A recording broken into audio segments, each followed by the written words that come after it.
தேர்தல் அரசியல்னு வருகிற போது அங்கே வெற்றி தேவையா இருக்கு, வெற்றிக்கு ஃபேஸ் வேல்யூ தேவையா இருக்கு. அப்போ கட்சியின் தலைவர் யாருன்னு ஒரு கேள்வி வருது. கட்சியின் தலைவராக இருக்கிறவர் தான் முதலமைச்சர் வேட்பாளருக்கான தகுதியோடு இருக்கிறாருங்கிற போது இதில் சாதின்னு சுருக்கிற முடியுமா அப்படின்னு கேட்குறேன்.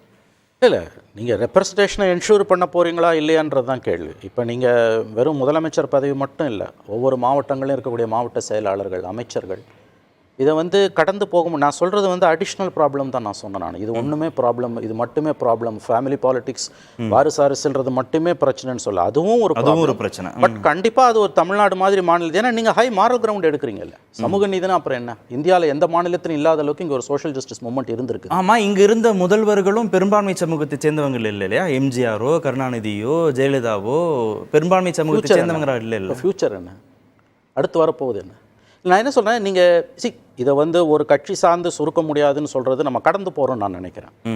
யார் இங்கே டாமினன்ட் பொலிட்டிக்கல் பார்ட்டிஸாக இருக்காங்களோ அவங்க என்ன ப்ராக்டிஸ் பண்ணுறாங்களோ அதை கடந்து போய் பேச முடியாது. இல்லை, சோஷியல் அக்செப்டன்ஸே இல்லாமல் ஒரு கட்சிக்கான பொறுப்பாக மட்டும் அக்கௌண்ட் கண்டிப்பாக அப்படி சொல்லலை. அப்படி அதனால தான் என்னோட ஓப்பனிங் ரிமார்க்ஸ்லேயே திருமாவுடைய கருத்து சமூகத்தின் மனசாட்சியை ஒழுக்கக்கூடிய கேள்வி நான் சொன்னேன். ஒரு கட்சி சார்ந்து நான் அதை சொல்லலை.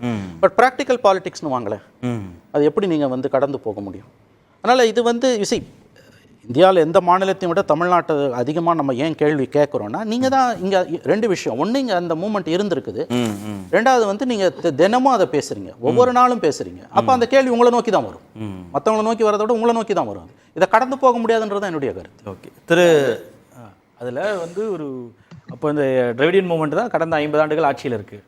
அப்போ அந்த மூமெண்ட்டை ஒரு பட்டியலின மக்களுக்கான மூமெண்ட்டாக இல்லை, அவர்களை பிரதிநிதித்துவப்படுத்தலை அப்படின்னு சொல்லி ஒரு ஓபிசிக்கான மூமெண்ட்டாக இருந்தது என்று சுருக்கி பார்க்கக்கூடிய ஒரு பார்வையை வைக்கக்கூடாது நம்ம. இல்லை, திரு ரவிக்குமாருக்கும் அந்த பார்வை இருக்குது. மண்டல் கமிஷன் பரிந்துரைகளுக்கு பிறகு இடைநிலை சாதிகள்கிட்ட தான் அதிகாரம் குவிஞ்சிருக்கு, அது தலித் சமூகத்திற்கு அந்த அரசியல் அதிகாரம் கைமாற்றப்படலைங்கிறதான உங்களுடைய கருத்தாக இருக்குது திரு ரவிக்குமார். சுருக்கமா? இல்லை, அது மட்டும் இல்லை. நான் குறிப்பாக திரு மணி அவர்கள் சொன்னதும் அப்புறம் பத்திரிகையாளர் கார்த்திகேயன் அவர்கள் சொன்னதும் ஒரு தொடர்ச்சியாக சொல்ல விரும்புகிறேன்.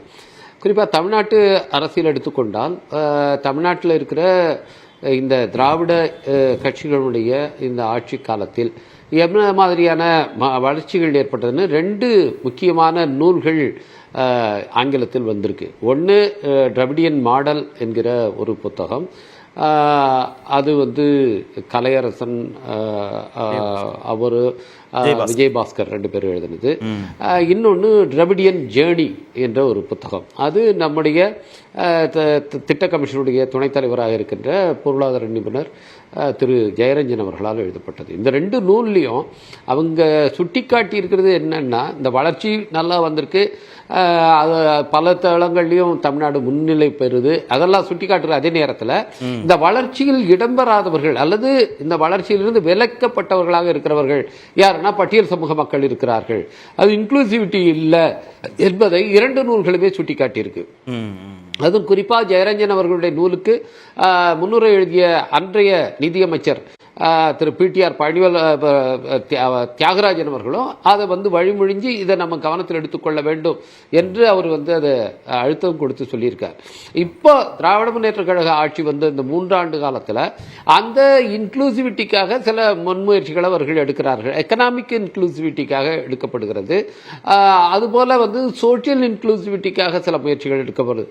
ஆனால் பொலிட்டிக்கல் இன்க்ளூசிவிட்டி, அதுதான் திரு மணி அவர்கள் சுட்டிக்காட்டுகிறார், மற்றவர்கள் அதை கவனிக்கிறார்கள். அந்த பொலிட்டிக்கல் இன்க்ளூசிவிட்டிக்கான முயற்சிகள் எப்படி மேற்கொள்ளப்பட வேண்டும், அதுக்கான நடவடிக்கைகள் என்ன அப்படிங்கிறது போது அந்த முயற்சிகள் மேற்கொள்ளப்படுகிறது என்பதை நான் பாசிட்டிவாக சுட்டிக்காட்டி நான் அதற்கு பாராட்டுகிறேன். அதே நேரத்தில் அது ஒரு போதுமான அளவிலேயோ போதுமான வேகத்திலேயும் இல்லை என்பதையும் நான் வருத்தத்தோடு சுட்டிக்காட்ட விரும்புகிறேன்.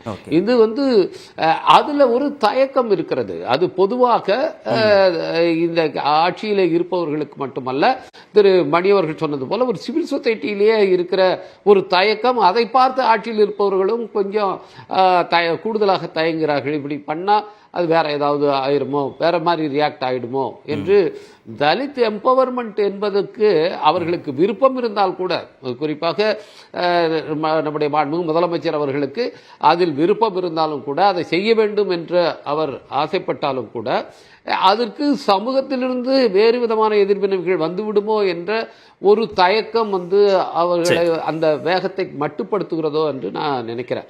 ஸோ இன்னொன்னு, நான் இப்போ இந்திய அளவில் பார்க்கும்போது ஒப்பீட்டளவில் இந்த டாலரன்ஸ் லெவல், இந்த சகிப்புத்தன்மையுடைய சமூக சகிப்புத்தன்மையுடைய மட்டம் என்பது மற்ற மாநிலங்களை விட தமிழ்நாட்டில் மோசமாக இருக்கிறது என்பது ரொம்ப வருத்தம். அதில் தான் நீங்க ஏற்கனவே சொன்ன கருத்தை தான் நான் உங்கள்கிட்ட முன்னிலைப்படுத்தினேன். நான் அதுக்கப்புறமும் வரேன்.